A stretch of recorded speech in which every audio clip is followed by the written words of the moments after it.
Entendemos la importancia de un proceso eficiente y accesible. SF Abogados presenta. Formulo proyectos de sentencia, los oficios que se dirigen a las autoridades y partes para que cumplan los fallos, resoluciones de cumplimientos de las sentencias, entre otras funciones. Los jueces tienen que ser nombrados mediante un proceso técnico en donde se revisen sus conocimientos, su perfil,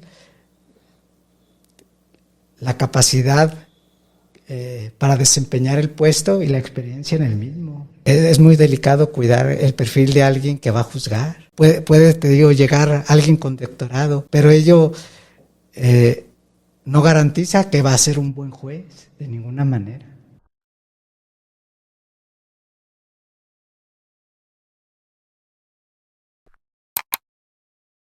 La designación de jueces y magistrados mediante voto popular ha generado comentarios de todo tipo entre los profesionales del derecho, por lo que nuestro invitado de hoy emitirá una opinión personal al respecto.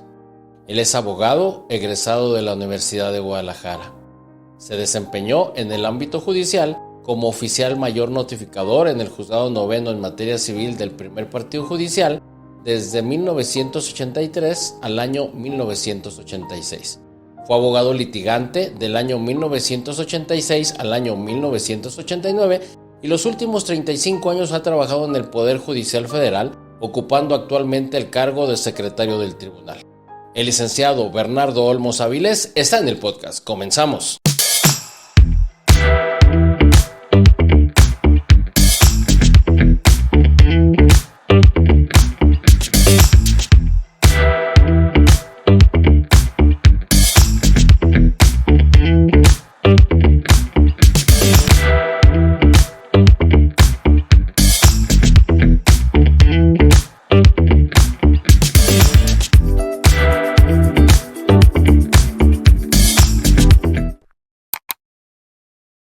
Licenciado Bernardo Olmos, bienvenido al canal. Muchas gracias. Me da gusto el que haya tenido la oportunidad de visitarnos y quisiera empezar esa plática preguntándole, ¿cuánto tiempo usted tiene trabajando para el Poder Judicial Federal? Más de 35 años. ¿Cómo nació su interés para trabajar en el Poder Judicial Federal? Desde que era estudiante en la carrera de Derecho, fui meritorio en un juzgado civil del Estado y ahí me gustó la función jurisdiccional. Después fui litigante un tiempo, me fui con un muy buen abogado, me dio la oportunidad de trabajar con él. Recibí muchas propuestas para ingresar al Poder Judicial Federal y me decidí a ingresar ahí. ¿Qué filtros y exámenes tuvo que pasar para poder ser admitido? En aquel tiempo no había como ahora concursos de oposición, escuelas de capacitación. Yo tuve que hacer un proyecto para que vieran mis conocimientos, redacción, y les gustó y así fue como ingresé. ¿Qué cargo tiene en este momento en el Poder Judicial Federal? Soy secretario de tribunal. ¿Y qué requisitos se requieren para ser secretario del tribunal? Primero tienes que ser abogado, licenciado en Derecho. Bueno, antes de lo que ahora está sucediendo, tenías que haber sido oficial judicial, actuario, pasar una serie de cursos y un examen. Es un tipo de fiat que te dan para que puedas ser secretario. Haces un examen y te dicen, si apruebas, ya te pueden nombrar como secretario. ¿Y usted escaló por todos esos lugares? Cuando yo ingresé no había, te digo, la forma en que yo pude ingresar fue haciendo un proyecto de sentencia. Ok. ¿Qué funciones tiene en el cargo que desempeña en este momento? Formulo proyectos de sentencia, los oficios que se dirigen a las autoridades y partes para que cumplan los fallos, resoluciones de cumplimientos de las sentencias, Entre otras funciones, nosotros tenemos que dar fe de las resoluciones que dictan los tribunales, pues en donde estoy adscrito. Licenciado, ¿cuál es su opinión sobre la reforma judicial? No me parece correcta porque eliminan la carrera judicial y ahora la designación de los jueces y magistrados va a ser por elección popular. ¿Y en qué afecta el que la elección de los jueces o magistrados sea por elección popular? En mi concepto no debe de ser un juez elegido popularmente porque desnaturaliza la función jurisdiccional como lo opinaba el propio exministro Saldívar. Los jueces tienen que ser nombrados mediante un proceso técnico en donde se revisen sus conocimientos, su perfil, la capacidad para desempeñar el puesto y la experiencia en el mismo. Alguien que nunca ha hecho una resolución difícilmente va a poder ser un buen juez. Antes de la reforma, ¿así era como se designaban a los jueces y los magistrados? Sí, mediante concursos de oposición, donde estaban dirigidos precisamente para respetar la carrera judicial hacia los secretarios. ¿Cómo era una convocatoria para ser juez o magistrado? ¿Cómo se daba esa situación? Si nos puede platicar, intentando conocer los detalles, ¿cómo se daba esa situación? Se publicaba también en el Diario Oficial de la Federación la convocatoria, se establecían las bases de quienes podían participar y el procedimiento cómo se iba a llevar. Nos está diciendo cuáles eran los requisitos, sí, la convocatoria, pero ya en la práctica, ¿cómo se daba esa designación? O sea, ¿cómo se hacía? ¿Qué pasaba? ¿Qué filtros tenían que pasar? Primero se ingresaba la documentación que se exigía. Estaba dirigido regularmente para secretarios y tenías que haber tenido 2 o 3 cargos en el puesto para llegar. En eso consistía la carrera judicial, que de haber sido actuario, secretario, entonces ya podías participar. Para entender un poquito y que a nuestra audiencia le quede claro, estamos hablando que lo que buscaba el Poder Judicial en las convocatorias era precisamente que esa trayectoria que habían llevado sus empleados pudiera culminar con la designación de juez. Así es. Entonces, para que esa convocatoria se diera, era porque las personas que aspiraban a ser juez habían recibido la capacitación previa en diferentes puestos. ¿Estamos de acuerdo? Así es. Ok, eso significaba entonces que un abogado titulado no podía tener la posibilidad de aspirar a ser juez si no había tenido esa trayectoria judicial previa. Así es. ¿Eso es lo que le llamaban carrera judicial? Es la carrera judicial. Licenciado, entonces quiere decir que ahora con la reforma usted nos comenta que 2 puntos de los que no está de acuerdo es de que están eliminando la carrera judicial. Sí. ¿Eso cómo puede afectar a la designación actual que se vaya a hacer de jueces y magistrados?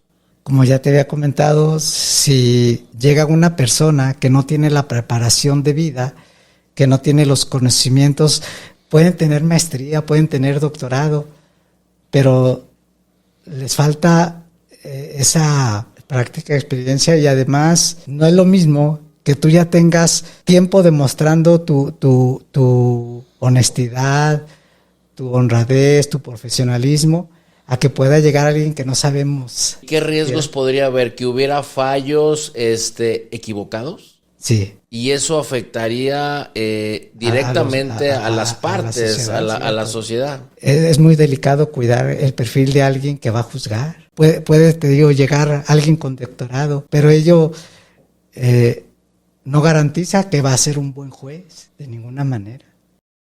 ¿Usted considera que esta reforma judicial ha afectado la moral de los trabajadores?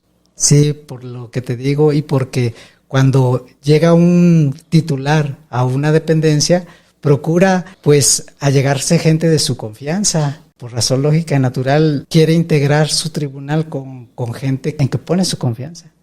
Entonces eso implica que ha decaído el ánimo de los trabajadores pensando que ante la llegada de nuevos jueces y magistrados les puedan pedir su renuncia para ellos ingresar a gente de su confianza?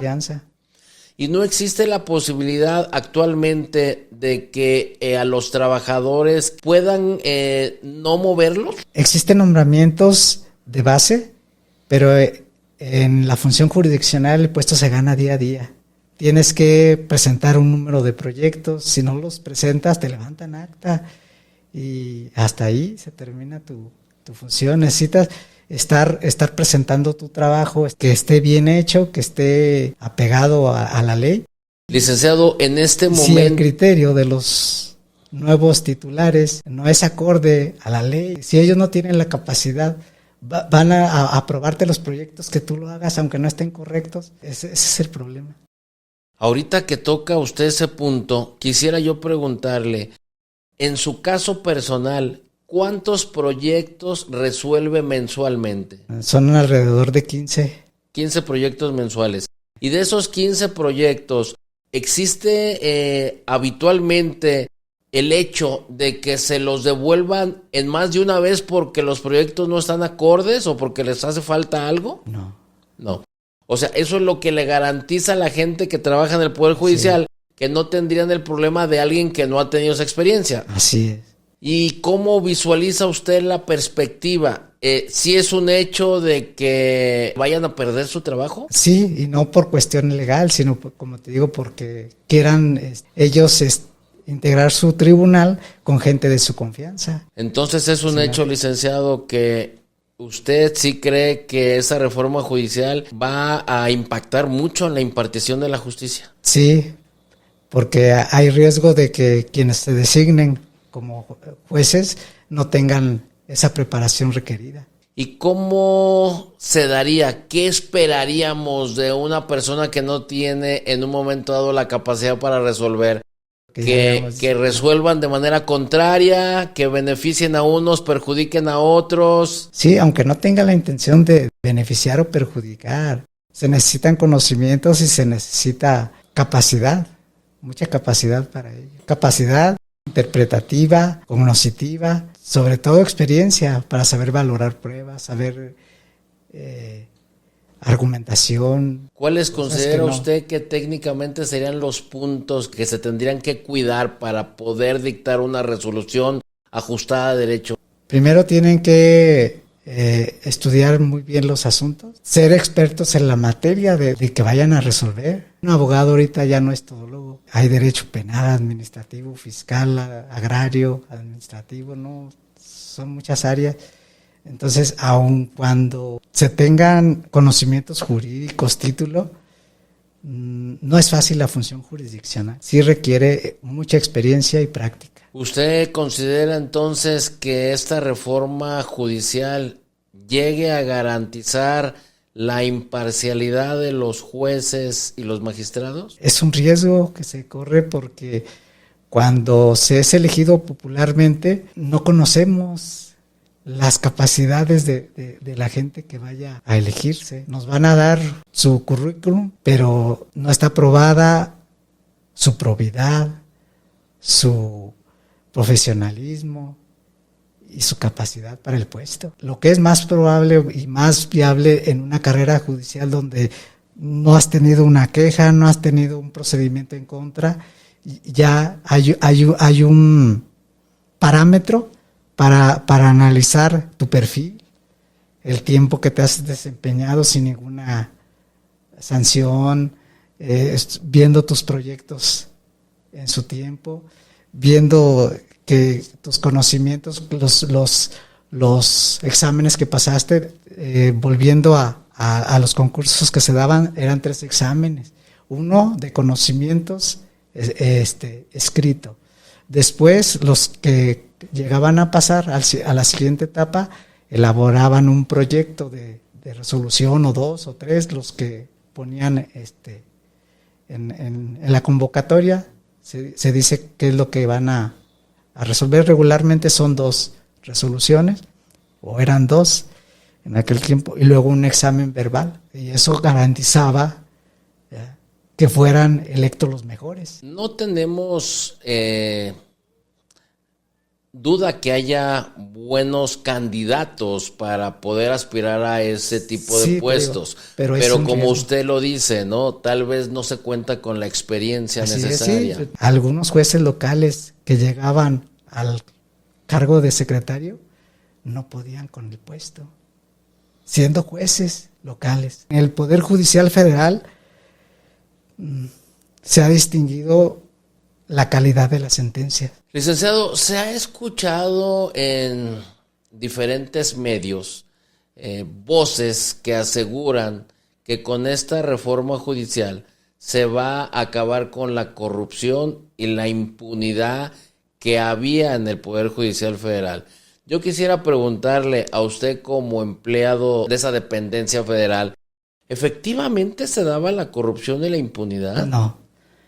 Si una dependencia gozaba de buena fama, era el Poder Judicial Federal. La Suprema Corte de Justicia de la Nación es donde menos corrupción hay.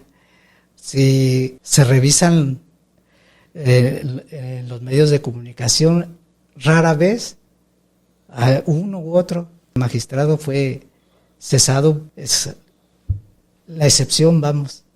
Pero donde más vigilada la actuación de los funcionarios es en el Poder Judicial Federal. Existen visitas continuas para revisar las sentencias, su contenido. Si hay una queja, la investigan. Para poder ingresar, lo primero que se cuida es el perfil de la persona. En el tiempo que usted ha laborado en el Poder Judicial Federal y ahorita tomando en cuenta lo que platica de esas revisiones constantes y continuas para checar las resoluciones y atender todas las quejas, me imagino, ciudadanas que puede haber. En ese tiempo que usted estaba trabajando en el Poder Judicial Federal, ¿le ha tocado ver que hayan cesado a alguien por alguna causa de esas? En 35 años, magistrado creo que de Guerrero nada más, en las noticias fue público, así es lo que he sabido. En 35 años, un magistrado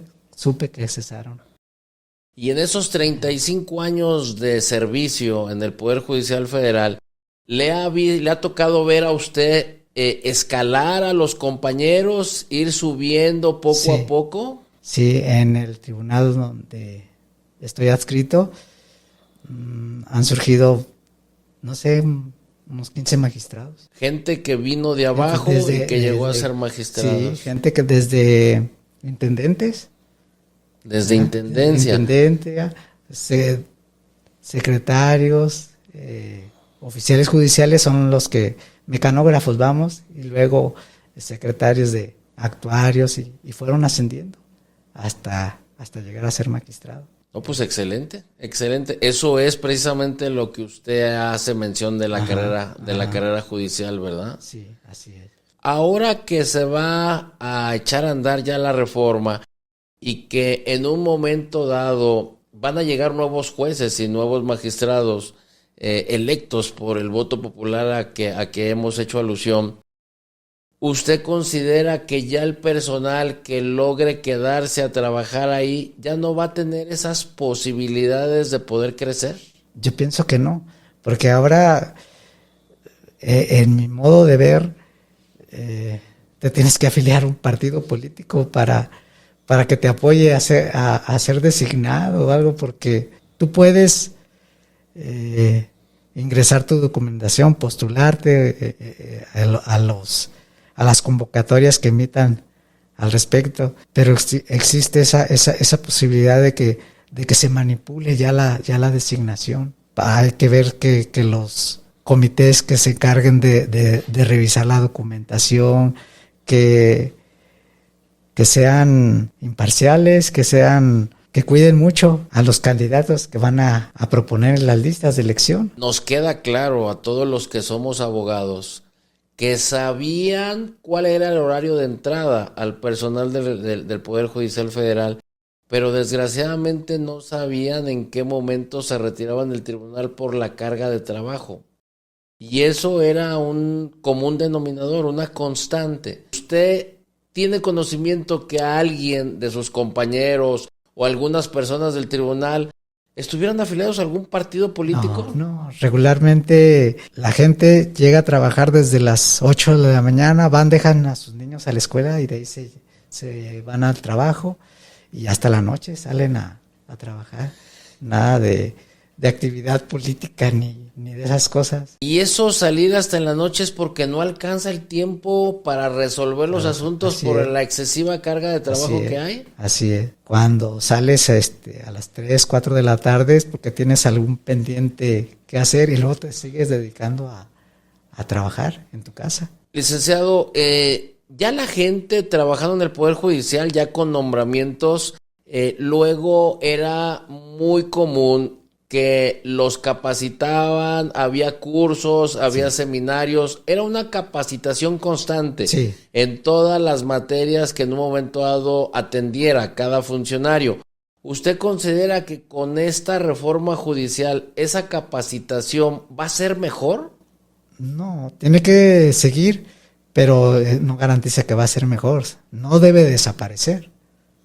Se deben de seguir dando los cursos, seguir preparando al personal, y en beneficio de la propia impartición de justicia. ¿Cuál es su sentir en lo personal con esta reforma, licenciado?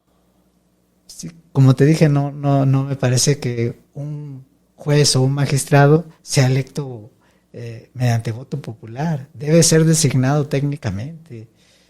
Así lo pensaba el propio exministro Saldívar. En conferencia que dio en la UNAM, con toda claridad lo expresó en ese sentido. ¿Qué va a pasar hoy que llegue el momento de la elección de jueces y magistrados? ¿Qué planes tiene usted laboralmente? Yo pienso que como todos los trabajadores, estamos acostumbrados a trabajar, seguir trabajando de la manera eficaz y mejor que se puede. ¿Usted en este momento ya estaría en condiciones de solicitar una jubilación? Sí, yo ya. Me gusta la función y por eso sigo trabajando. ¿Y aún así con esta reforma su intención es seguir colaborando en el Poder Judicial Federal? Sí, un tiempo más. Muy bien, licenciado. ¿Algo más que quiera agregar? No, pues agradecerte la oportunidad de esta entrevista y dar esta opinión. Gracias. Pues al contrario, licenciado, gracias por venir y gracias por su aportación. Garantizamos un trámite rápido y sin complicaciones. SF Abogados presentó.